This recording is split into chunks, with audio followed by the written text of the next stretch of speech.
தம் கிருபை பெரிதல்லோ என் ஜீவனிலும் அதே இம்மட்டும் காத்ததுவே இன்னும் தேவை கிருபை தாருமே இன்னும் தேவை கிருபை தாருமே. கர்த்தரும் இரட்சகருமாகிய இயேசு கிறிஸ்துவின் ஈடு இணையற்ற நாமத்தில் சேனைகளின் கர்த்தர் ஊழியத்தின் மூலம் 22/5/2025 இந்த நாள் உங்களுக்கும் உங்கள் சந்ததிகளுக்கும் ஆசீர்வாதத்தின் நாளாக அமையப் போகிறது என்று மனதார வாழ்த்துகின்றேன்.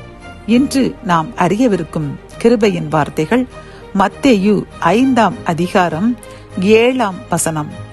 இரக்கமுள்ளவர்கள் பாக்கியவான்கள், அவர்கள் இரக்கம் பெறுவார்கள். கத்தோலிக்க வேதாகமம் இவ்வாறு கூறுகின்றது, இரக்கமுடையோர் பேறு பெற்றோர், ஏனெனில் அவர்கள் இரக்கம் பெறுவர் என்கின்றது.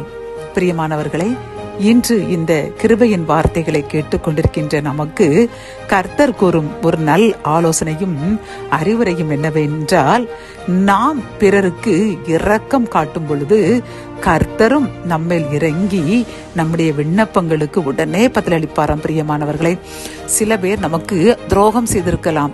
அவர்கள் நமக்கு விரோதமாக பல்வேறு இல்லாத பொல்லாத வார்த்தைகளாம் எல்லாம் சொல்லி நம்முடைய நற்பெயருக்கு களங்கம் விடுவித்திருக்கலாம்.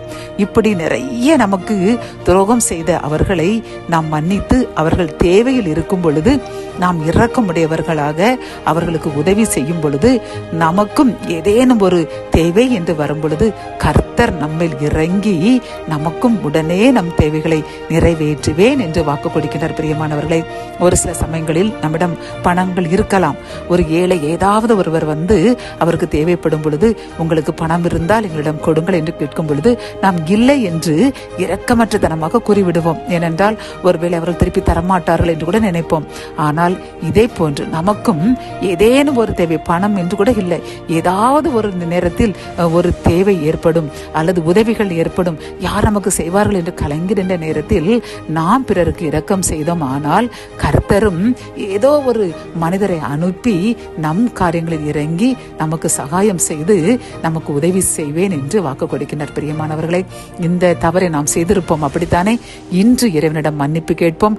இனி நான் யாருக்கும் இப்படி இரக்கமற்றவர்களாக இருக்க மாட்டோம். எங்களுடன் பொருளோ அல்லது வேறு எந்த காரியத்திலோ பிறர் உதவி கேட்கும் பொழுது நாங்கள் இல்லை என்று சொல்லாமல் அவர்களுக்கு இறங்கி உதவி செய்வோம்.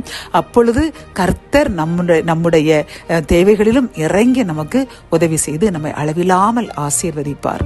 ஜெபம். என் அன்பு தகப்பனே, இன்று இந்த செய்தியை கேட்டுக்கொண்டிருக்கின்ற நாங்கள் இதே போன்று இரக்கமற்றவர்களாக பிறருக்கு இறங்க வேண்டிய சூழ்நிலைகளில் கூட நாங்கள் இரக்கம் இல்லாமல் இல்லை என்று சொல்லியிருக்கிறோம் அப்பா. அதற்காக மனமார்ந்த மன்னிப்பு கேட்கின்றோம் அப்பா. இன்றிலிருந்து நாங்கள் எங்களுக்கு முடிந்த ஒரு காரியத்தில் ஒருவர் எங்களுக்கு உதவி கேட்கும் பொழுது நாங்கள் இறங்கி அவர்களுக்கு உதவி செய்வோம் என்று நாங்கள் வாக்கு கொடுக்கின்றோம். எங்கள் உறுதியை ஏற்றுக்கொள்ளுங்க.